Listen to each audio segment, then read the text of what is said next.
Yeah, cette voix-là, ça va pas le faire. Hein? Allô, ma coach? Ah, oui. Bonsoir, ma coach. Hmm. J'espère que vous vous portez bien. Oui. C'est pour poser question, ma coach. Oui, ma chérie. Je te vois arrêter Oui, à côté d'une dernière Range Rover. Est-ce ta voiture ou c'est juste une photo à côté? oui, ma coach. C'est ta voiture. Oui, ma coach. Attention, ma Oui, petite. ma coach. Oui, tu es violente, ma Je petite. suis... Oui. Bon, écoute, c'est pas parce que tu es à je côté suis d'une dans Range une Rover que tu vas situation... parler chouette, hein? Parle un peu en zigéi, s'il te D'accord, plaît.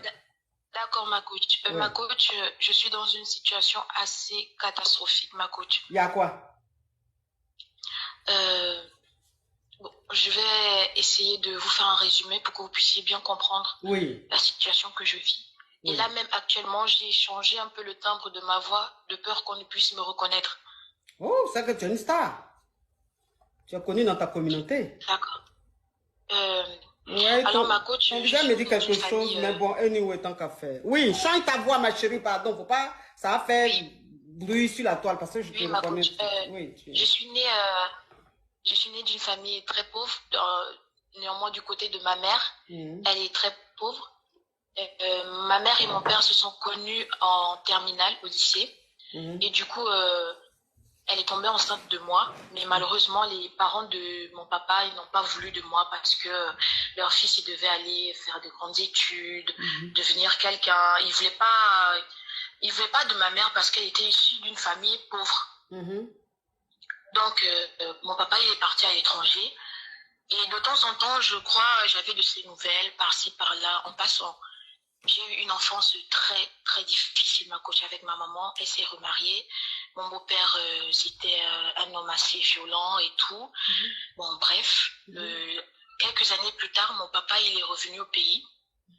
Et mon papa, c'est quelqu'un qui travaille dans le gouvernement. Je vais taire le nom du pays.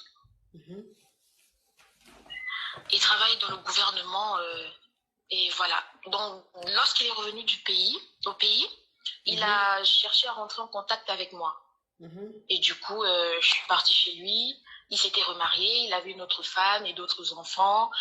Je n'ai pas été bien traitée là-bas, ma coach. Oui. J'ai été maltraitée. Elle me traitait de tous les noms. En fait, elle voulait pas que mon papa puisse m'aimer. Elle ne voulait pas que je puisse avoir de lien avec mon père. Et du coup, je suis retournée chez ma mère parce qu'il y a des choses que je peux tolérer, il y a d'autres que je ne tolère pas. Et quand je suis retournée chez ma maman, je venais d'avoir mon bac. La vie est devenue encore plus compliquée parce que ma maman elle est tombée malade et c'était elle qui finançait mes études, mais elle était malade, elle ne pouvait plus, donc du coup j'ai dû arrêter mes études. Dieu faisant bien ces choses, bon, enfin, c'est ce que je croyais, ma coach. J'ai rencontré un monsieur qui a très très bien pris soin de moi, ma coach. Il m'a tout donné. Il a soigné ma maman, il m'a acheté une maison, une voiture. On vit bien en fait. Mais et après, il est venu voir ma maman pour demander ma main. On a fait ma dot. Tout se passait très bien. Et après ça, je suis allée vivre avec le monsieur. Et c'est là que les problèmes commencent, ma coach. J'ai d'abord appris que mon mari, mon chéri, il est double puce. Je l'ai appris lors d'un rapport sexuel avec lui. Oui, ma chérie, parle encore d'eau, pardon, on est sur TikTok. Ici, là, c'est pour les nouveau-nés. Oui, donc, pendant un rapport et tout, dans le feu de l'action et tout, et vu qu'il avait des godes et tout, dans le feu de l'action, il me dit, vas-y, enfonce-moi ça et tout. Bon, j'ai pas voulu... Ma chérie, s'il te plaît, ma chérie. Oui, excusez-moi, ma coach. On est sur TikTok, ma chérie, ce que tu fais là, ça ne m'arrange pas. Tu sais qu'il y a des jataos qui sont là, ils vont faire capture, signaler, tout de suite, direct là va être coupé. Il faut parler en code. Donc, ça veut dire que ton mari, tu as su qu'il est double puce. Quand vous êtes en train de mourir, il avait les gogo do do do. Et il t'a dit, il faut prendre ça, tu vas foudroyer ça l'autre côté. Oui. Ok. Et du coup, dans le feu de l'action, je l'ai fait. Et après, après l'acte, j'ai commencé à me poser des questions. J'ai pas eu le courage de lui en parler directement. j'ai commencé à me poser des questions. Je me suis dit, ça se trouve, il est double puce. Est-ce que c'est juste un fantasme? Est-ce que j'ai commencé à me poser des questions? Oui. Mais bon, bref. Et il y a quelques semaines, il a commencé à... J'ai eu l'impression qu'il me trompait. Qu'il avait une autre liaison quelque part et tout. Du coup, ce qui m'a amené à fouiller dans son téléphone. De base, je ne le fais jamais. Mais c'est vraiment parce que je ne comprenais plus. Il y avait beaucoup de questions dans ma tête et tout. Et mon homme, il faut savoir qu'il travaille aussi dans le gouvernement. Donc, il connaît très bien mon père. Une nuit, voilà, j'ai fouillé dans son téléphone, chose que je n'aurais jamais dû faire, coach. Je suis tombée sur des choses affreuses. Oui. J'en ai la chair de poule. Il y a quoi? J'ai vu des vidéos de mon homme et de mon père en partouze avec des jeunes filles. Ma chérie, il faut parler en code. Mais la fille là me fait quoi comme ça? Tu veux me créer des problèmes? Tu es une envoyée ou quoi? Je connais pas. Tu connais pas les codes là, mais quand même tu fais les choses. Mais ce que tu fais là même, c'est pire que les codes, mais tu connais pas. Donc, ça dit que tu as vu une vidéo que quoi? Ton papa est en train de frapponner des filles. Plusieurs vidéos, oui. Mon papa et mon homme. Ils étaient en train de faire papa tout tous. Ils étaient en train de faire papa tout tous. Dans les... Oui. Oui. Avec beaucoup de filles.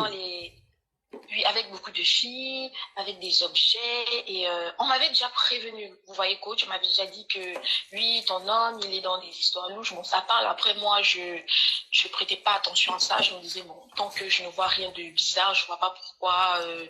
Voilà, il me met bien, il m'aime, il m'offre des cadeaux, il est très fructueux. Donc, du coup, j'étais pas vraiment, voilà. Oui. Et là, je suis tombée sur cette vidéo. Et coach, je ne sais pas. Je ne sais pas comment faire. Ça fait pratiquement un mois. Et le compte, c'est que je suis enceinte. Oui. J'ai voulu tout quitter. Si j'étais pas enceinte, je pense que je l'aurais quitté comme ça. Je serais partie. Mais je suis enceinte. J'ai 5 mois de grossesse. Je ne sais pas. Oui.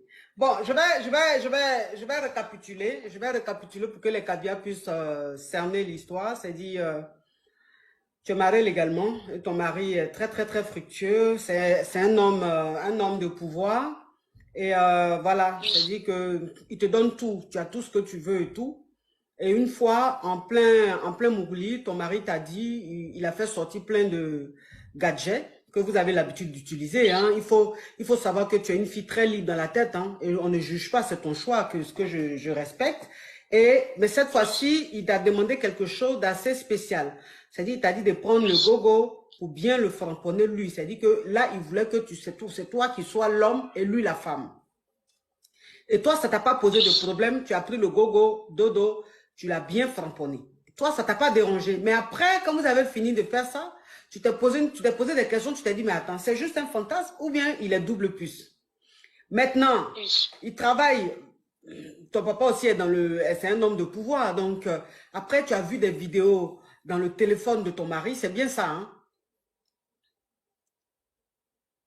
Allô? Oui, allô, ma coach. Oui, et les vidéos que tu as vues, c'est dans le téléphone de ton mari? Oui. Ok, donc dans le téléphone de ton mari, tu as vu des vidéos où il faisait des papas toutous avec ton papa. Oui. Et il y avait plein de filles. Oui. Voilà. Il y avait d'autres hommes politiques aussi. Il y avait aussi d'autres, voilà. Bon, c'est que ils étaient eux tous des going des papas toutous. Donc, oui. Toi aujourd'hui, ça te choque, tu es très choqué, tu as envie de partir, mais en même temps, tu es enceinte.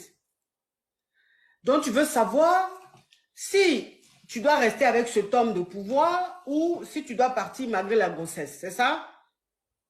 Oui, ma coach. Ok. Bon, ma chérie.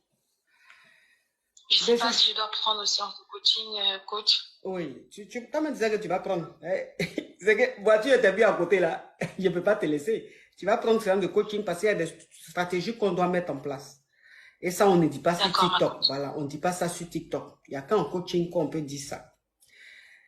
C'est que je vais te dire. J'ai même peur de lui en parler parce que je ne sais pas comment il va réagir. Je ne sais pas. Je suis très vulnérable en ce moment. Je suis enceinte. Je ne sais pas. Et même à ma mère, je n'ai rien dit encore. Oui. C'est ça que je dis là. Tu n'as pas besoin de dire à ta mère. Parce que ta maman même là, elle aussi, elle a sa réalité, elle a ton papa là-bas. C'est parce qu'elle ne peut pas te dire. Tu as compris? Oui, ma coach. Toi-même, ton mari là, il y a longtemps, vous êtes dans beaucoup de vices, vous deux là. Donc, quand il t'a dit de le framponner là, ça ne t'a pas choqué, tu l'as framponné. Si toi-même, attends ma chérie, je t'ai écouté, ma chérie. J'ai fini de t'écouter, là maintenant je te réponds. Si toi-même, quelqu'un qui t'a marié, lui-même il te dit, il faut prendre gogo, il faut me foudroyer, il faut me mougou, et puis toi-même ça ne t'a pas choqué, quand même tu l'as mougou juste quand vous avez fini de parler en langue, c'est quand tu as fini que les anges se sont réveillés dans ton cerveau que tu as dit, mais attends, qu'est-ce que je viens de faire?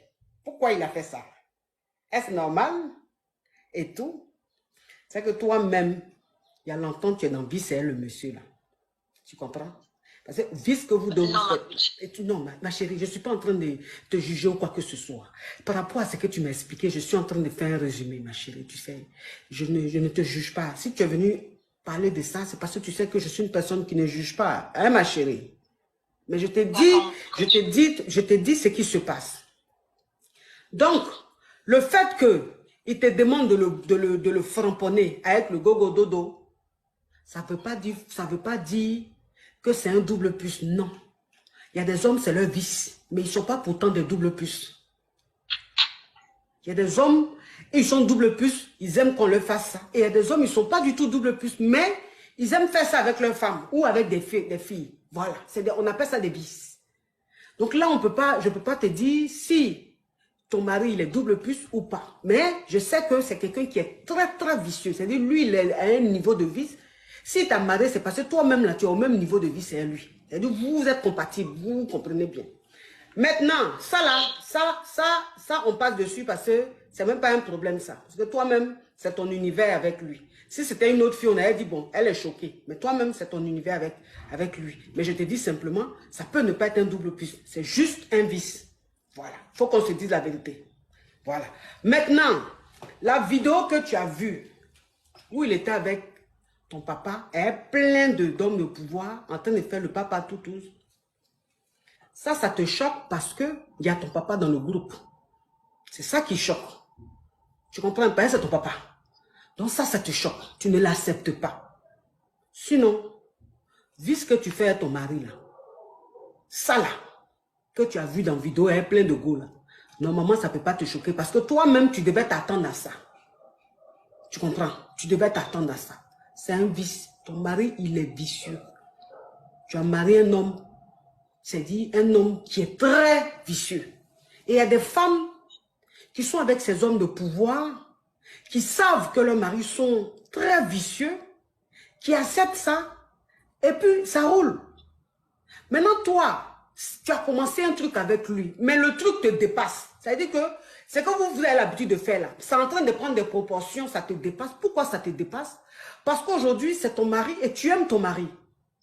Et tu veux te caser, tu vas avoir une belle vie familiale. Donc, il y a des choses aujourd'hui, tu n'as plus envie de continuer avec ton mari, ou tu n'as plus envie que ton mari continue. Tu vois, c'est ce qui te choque. Parce qu'aujourd'hui, tu es en train de rentrer dans une autre posture. Aujourd'hui, tu es une femme au foyer, tu es mûre, tu as envie d'être plus assagie. Je ne dis pas que tu n'étais pas sage, mais pour que tu puisses comprendre par rapport au vice, tu comprends? Et donc, tu n'acceptes pas la continuité de ton mari, tu n'acceptes pas, tu es même choqué parce que tu as joué avec les vices de ton mari, tu as cru que c'était toi seulement, il faisait ce délire. Sauf que ce monsieur-là, lui, ce qu'il veut là, toi, tu ne peux même pas faire le cas. Donc, il fait le cas avec toi et il s'en va faire le reste avec son bon nous. Donc, moi, ce que je te dis tout simplement, c'est que si tu veux quitter dedans, tu peux quitter dedans. Mais si ton mari, tu aimes ton mari et que c'est un bon mari, mis à part ce truc-là, que c'est un bon mari, assieds-toi avec ton mari, parle avec ton mari. C'est vrai, tu n'es pas censé fouiller dans son téléphone. Tu as vu des choses. Donc, si tu lui en parles, il va te dire, mais comment est-ce que tu as vu ça? Qui t'a montré ça? Tu vas lui dire, j'ai fouillé dans ton téléphone. Et il va dire, donc tu me fouilles. Donc, tu fais la police. Comme c'est un homme de pouvoir, il y a un minimum de respect dans vos conversations, dans votre façon de faire. Donc, tu ne peux pas te permettre de lui dire que tu as fouillé dans son téléphone pour voir ça.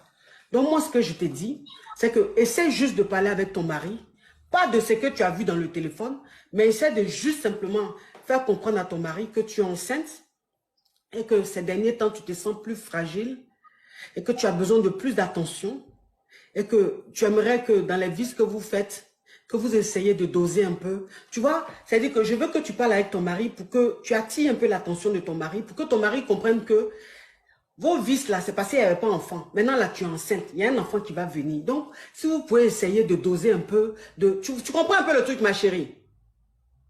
Oui, ma coach. Voilà. Mais ce que tu as vu dans son téléphone là, il ne faut pas parler de ça. Parce que si tu parles de ça, il va savoir que tu fouilles. Et s'il sait que tu fouilles, c'est que tu vas apprendre, tu devais apprendre demain là, tu ne vas plus apprendre. Parce que là, il va encore plus sécuriser. Entends, ce que tu as vu là, ça c'est rien. Ce que tu vas voir dans les mois à venir, ah. Donc pour le moment, il ne faut pas tout gâter. Laisse comme ça, attrape ton cœur, demande à ton mari, dans votre vie même familiale, qu'il essaie de doser un peu, parce que vous allez devenir parents. Parce que vous allez devenir parents. Mais, coach. Oui. Oui, coach. Mais c'est la première fois qu'il me le demandait, en fait. C'est la première fois qu'il te le demandait. C'est ça que j'ai dit. Oui, la fois où on avait utilisé le gogo, c'était la première fois qu'il me le demandait. C'était la première fois que je faisais un délire comme ça. Et c'était vraiment parce qu'on était dans le feu de l'action. Je ne voulais pas arrêter le moment où j'ai exécuté. Et c'est après que j'ai commencé à me poser des questions. Je me suis dit, est-ce qu'il est double puce? Est-ce que si ça se trouve, peut-être ma rivale, c'est un homme et tout. Ça n'allait plus bien dans ma tête, en fait. Oui, je comprends. Je comprends ce que tu es en train de traverser. Mais tu sais, c'est pas à moi de te dire de quitter ton mari. Tu comprends? Parce qu'il est très vicieux. C'est pas à moi de te le dire. Je pense que avant de marier cet homme-là, tu étais quand même informé de plus ou moins de ses vices. Tu vois? Tu étais quand même informé plus ou moins de ses vices. Mais bon, tu as quand même resté avec lui, tu as accepté de le marier. Donc, ce que tu es en train de traverser aujourd'hui, moi, mon rôle, c'est d'essayer de t'apaiser pour que tu restes dans ton foyer. Maintenant, si toi-même, tu te sens mal et que tu trouves tout ça diabolique, que tu ne peux pas tenir, tu ne peux pas supporter, en ce moment-là, tu peux prendre tes clics et claques, aller, partir de ce foyer-là. Mais moi, si je te dis, quitte ton mari, entends, c'est pas n'importe qui, c'est un homme de pouvoir. Cette vidéo peut arriver loin, je ne sais pas. On peut reconnaître ta voix ou quoi que ce soit, je ne sais pas. Ça peut me créer des problèmes. Et puis même si c'est même si c'est pas un homme de pouvoir, j'ai pas ce droit-là de te dire ça parce que tu es enceinte et vous êtes mariée légalement. Et les vices, vous en avez fait. C'est juste que le niveau monte et ça, tu ne supportes plus. Tu vois? Donc moi, je ne peux que t'apaiser. Maintenant, si tu ne supportes pas et que tu veux vraiment partir et que tu trouves tout ça un peu bizarre, diabolique, prends tes clics et claques et tu pars, ma caviar. Le plus important, c'est que tu te sentes heureuse, c'est que tu sois bien. Tu comprends un peu le truc? D'accord, ma coach. Courage à toi, ma caviar. Mais je vais quand même prendre une séance de coaching. Oui, prends si c'est séance de coaching là, on peut dire beaucoup de choses. Mais quand c'est public comme ça là, on fait attention, hein, ma caviar?